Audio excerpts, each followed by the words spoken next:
Welcome to the Cynical Marketers podcast, where the greatest minds in marketing, we think, discuss marketing for an audience of several. And now, your hosts, Mike and Nada. Hey everybody, welcome to another episode of the Cynical Marketers. Glad to have you here with us. This week, we are discussing AI again because everyone has to, but we want to take a look at something else, the dangers of it. And I know we sometimes come across as negative about AI, but we're not really. We have said it's a good tool. No. I think what we're negative about is kind of how people are using it now. And we're seeing more and more trouble starting to pop up, so that's what we're going to talk about this week, the dangers of AI. Yep. And I know we're going to start off here first with a lawsuit over something incredibly sad. Yeah, so I shared with Mike this week, and I don't know, I'm sure some of you guys have seen this.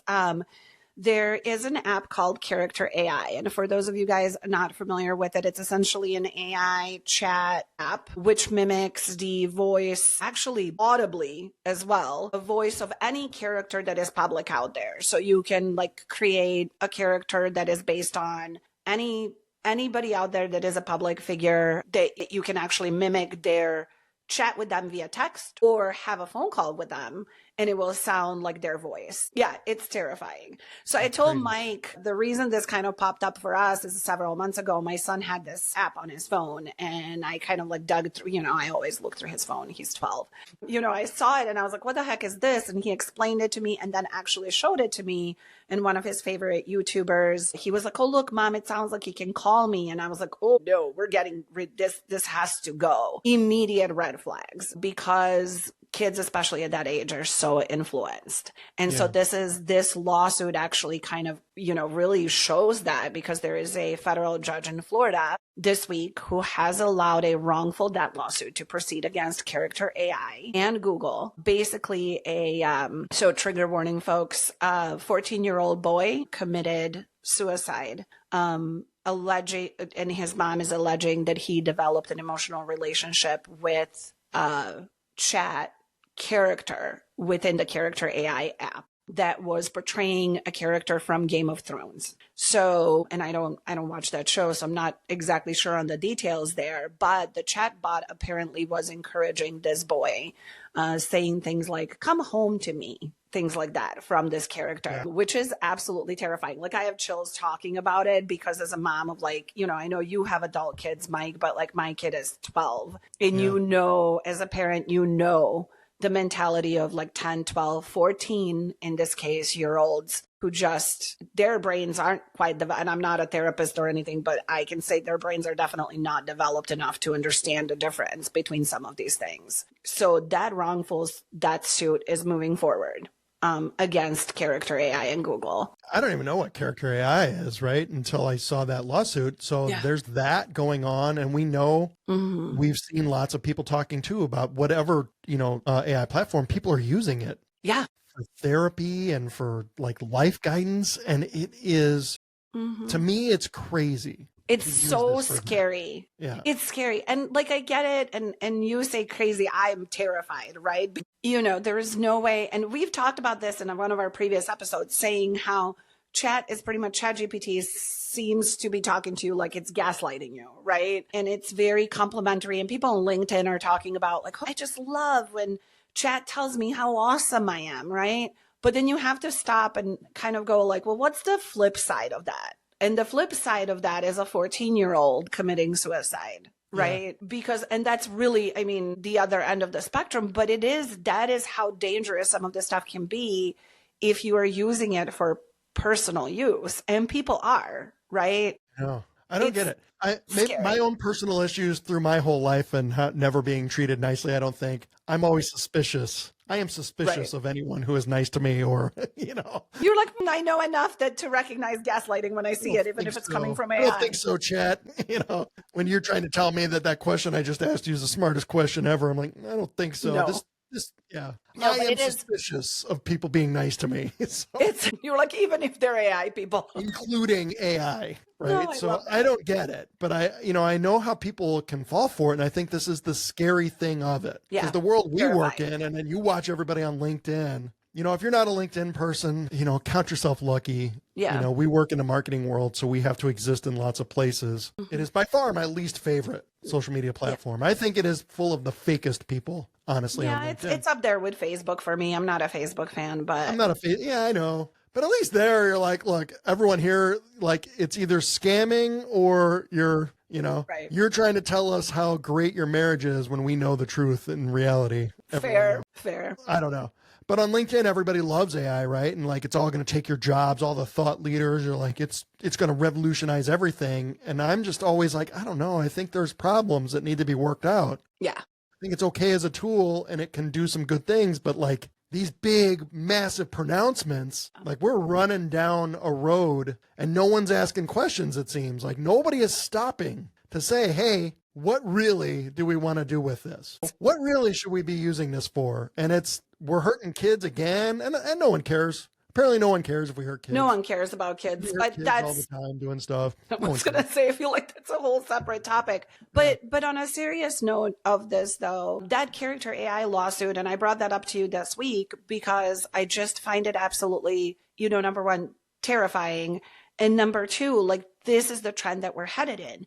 I know adults, my age adults, and I am into my late 40s now, who are screenshotting text exchanges with their friends, or like you mentioned, seeing a reel with somebody talking about how they check with ChatGPT before they reply to their spouse. We've gotten to a point of people are inadvertently developing personal relationships with these AI tools. And these tools are not trained for that. They're large language models. They're not trained they don't know therapy. They're not a licensed professional. I feel stupid. I'm laughing for having to say that, but it's not a laughing matter, I guess. It really because, isn't. And I know adults who are using this. And then I know you came across information that shows that absolutely the change in just the last 12 months of how AI is used. And that chart that you had, and we'll link it or show it here. This is from Harvard Business Review, everybody. So it's a Harvard Business Review did a study and asked people how are they using AI in 2025 versus how they were using it just last year in 2024. 12 months. And it was the top 10 use cases for AI. In 2024, the top use cases, number 1 was generating ideas. Number 2 was therapy and companionship. Okay, fine. But number 3 was search. 4th was editing text. And 5th was exploring topics of interest. That's 2024. In 2025, the shift now. Number 1 is therapy and companionships. Number 2, organizing my life. Number 3, finding purpose. Using AI to find purpose. Editing text dropped down to 45th on the list for best use cases for AI. Just in a year, this is how people are using this thing. And everyone wants to pretend like this isn't a problem. And it's so awesome and so cool. I'm like, hey, let's put up some like warning signs here. Yeah. Something, I don't know, like something has to be done. Like I'm not one for government intervention and everything, but like I have often said, and I always laugh about it because we're in the US. I'm like, don't worry, the EU will kill. If it can help businesses, the EU will kill it. Don't worry. But I don't really see anything happening, and I don't see anyone talking about this in any negative sense. There's not a big groundswell. No. We are seeing blips here and there, but I think this is scary, how it's evolving and what people are using this for. You need AI to tell you how to respond to your wife? Yeah. But I mean, this was wild too, because one thing that was interesting about this wrongful death lawsuit, right, is that the defense was trying to argue that the AI has freedom of speech. And that was absolutely wild to me because we're getting to, so the main purpose of somebody using AI in 2025 is as a therapy or a companion, which speaks wildly to the need for community in our society. But that's a separate conversation, none of which I think you and I are necessarily qualified to speak on. I guess we can give our opinions. But to even argue that something that's artificial has freedom of speech is absolutely wild. And we're getting into the territory. There was a therapist on Instagram that has been very vocal about ChatGPT specifically for use of therapy or companionship, saying that it exemplifies and amplifies narcissistic tendencies. And so I know narcissism is a term that's misused a lot as of late, but it is what that, just very simply put, it is not designed to help you, and it doesn't have any tools to help you with your mental health. It will just reinforce whatever behavior and language you're using. So that it just doesn't, I am like, when I think about this as a mom, and I think about this as a, just a person who's like really compassionate towards my friends and, my own community. And I see this shift, and I know people personally who are using chat as a therapy tool. I'm so scared, because I'm like, it's one thing to make fun of it from a marketing perspective and say, no, of course it's not going to replace all of our jobs. And we've talked about that. But then the people that are so immersed in it really are people that we know, and people that work within our industry, and people that we interact with as business owners every single day. Just terrifying. Absolutely terrifying. If you wanted yourself to open up shop and say that I am now a therapist, there is a process that you have to go through for education, for training, and then for licensing, for people to certify that you are indeed knowledgeable enough and skilled enough to actually handle people to do this therapy stuff. If you wanted to do this, you can't just up and declare yourself a therapist. No. Well, you can, but people are going to come after you if you tried to do that, right? Yeah. But apparently AI is allowed to do whatever they want, right? Well, there's lawsuits for them for stealing copyright everywhere. They can do whatever they want to. They train themselves on people's copywritten stuff. So there's lawsuits on that. They use, Studio Ghibli, that art that was going around everywhere. That was just stolen. Somebody's creative stuff. Apparently AI is allowed to do anything they want to. And everyone just says, well, AI is just the most brilliant thing ever. So I guess we have to let it do what it wants. And one of the AI companies actually, I think, made that argument. Like, hey, you just have to you've got to let this thing learn. Like, maybe we need to not have copyright laws. Like, no. When you guys start saying stuff like that, that's when I want someone to come in and step on your neck. Right. Well, it's absolutely, and you mentioned all these lawsuits, right? There's like 7 million pirated books or something by Meta, by the Meta platform to make their AI tool learn. So I know there's all these authors that are like suing Meta right now on different platforms. That's just, unethical, illegal spectrum of crazy activity, right? Allegedly. Yeah. What's being alleged in the lawsuits, right? But yeah, of course. I just don't know why I get it. It's the Wild West. It's a technology we don't know. Governments tend to move slow because we don't know what to regulate. And all of people in government are 150 years old, and probably still have actual VCRs at their house and still have a 12 o'clock flashing on that VCR even, So I get it. Everyone in our government's 150 and they're not going to get this stuff. It's not a problem for them. There's way other things to fight over, but I think this is a problem that needs to be dealt with. And some of these folks pushing it, and when it's mental health stuff involved, we already have a problem with it. Oh, yeah. And I get it. We need someone to reach out to, and people are feeling lonely, and in our society, we're having this big disconnect. Oh, yeah. One of my clients actually that I work with is dealing with the loneliness epidemic in the U.S. So I've read a lot about this recently, and former Surgeon General Vivek Murtha did a study on this and said the loneliness epidemic in the U.S. is one of our biggest problems, and it's not talked about. So I get it, but this isn't the answer. No, this is definitely no way this is the answer. It is so wild to me because there is definitely a loneliness epidemic, right? And it tends to kind of shift more towards men, right? That it's been the narrative lately on social media and in media in general has been surrounding men, and especially young men, 18 to 28 and so on. But I kind of see it across the board. And then as somebody who comes from a completely different culture, we are so big on community. I'm, from Eastern Europe, we're big on community, right? There's flip side of that where the entire family is all up in your business of things and stuff like that, right. But you're never on your own.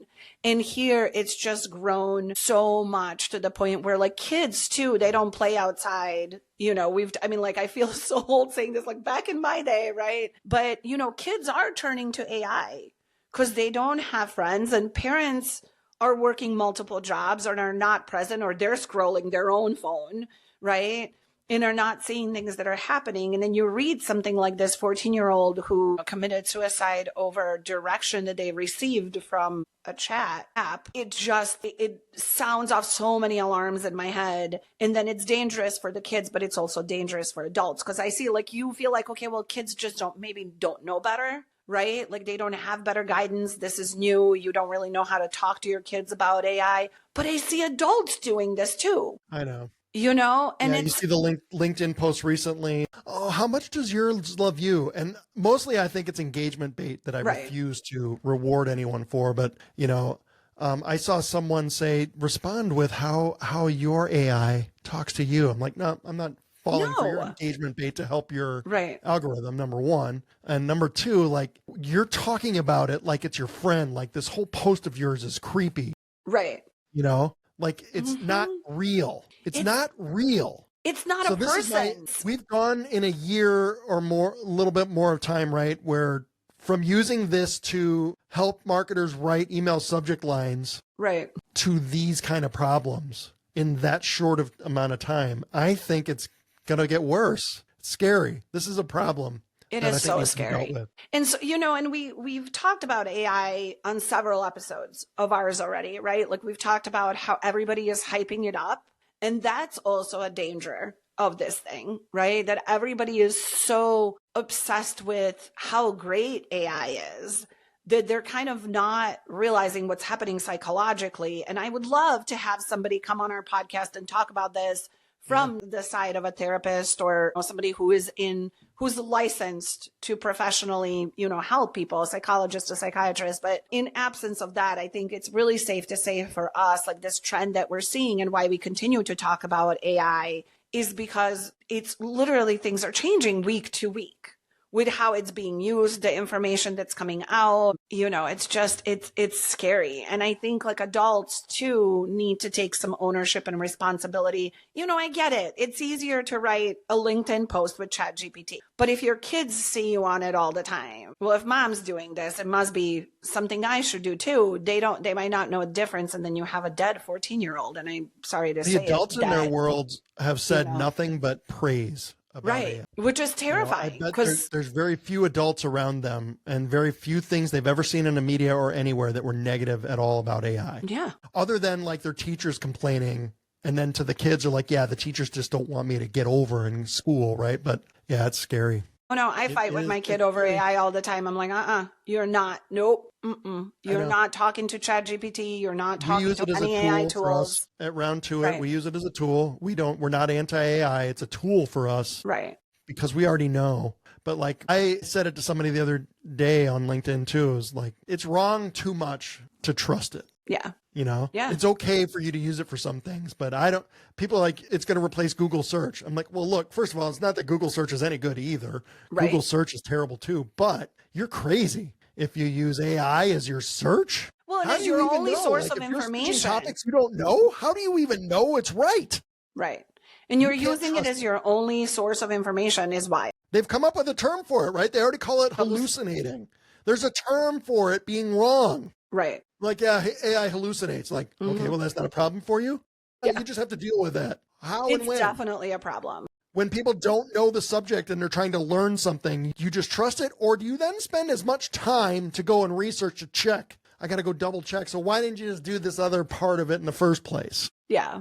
I don't know. Well, it's wild. I mean, like, critical thinking and research have kind of gone away, it seems like, and been replaced with AI. And I think, like, our message here is really like, yes, we're all, adults, and people who listen to us are in, professionals in business, and you're probably going like, why the heck are they talking about this lawsuit and whatnot? But really, it's all of our collective responsibility to be open and honest about these tools and stay informed about these tools, because we all exist. Like, Mike, you keep saying this in every episode. I feel like I exist in the real world. I interact with small business owners. We both, like we do, right? Like, we interact with small business owners. We interact with other folks in marketing, with entrepreneurs, different folks, like, in different industries, and obviously our children and, partners and whatever. You can't just exist online and have this whole thing be and an end all solution for everything, for your business, for your personal issues, for your relationships, for, just be aware of it. And then if you are one of these people, especially in our business and marketing, promoting this tool, be aware of what you're promoting. Be responsible about what you're promoting. Put some caveats in, maybe. Right. Try that. All right. Hey, that's where we're at. How about you? If you made it to the end of this, if you were listening, what do you think about AI? What do you use it for? Do you see any problems? Are we crazy? Are we just naysayers? Let us know. Is it the greatest thing ever? Do you use it for therapy? How's that working out? Do you use it to answer your spouse's texts? I hope not. You don't know what to say to your spouse. So strange. That confuses me to no end. But yeah, I've seen that too. I don't know. All right. That's another episode. Thank you very much for tuning in here, everybody. We appreciate it greatly, of course. We will be back again next week. Be sure to check us out on YouTube, Spotify, and Cynical Marketers. We're on TikTok. Yep. All the places. Instagram, all the places. LinkedIn. All right. Thank you, everybody, for tuning in. We'll see you next week. We appreciate it.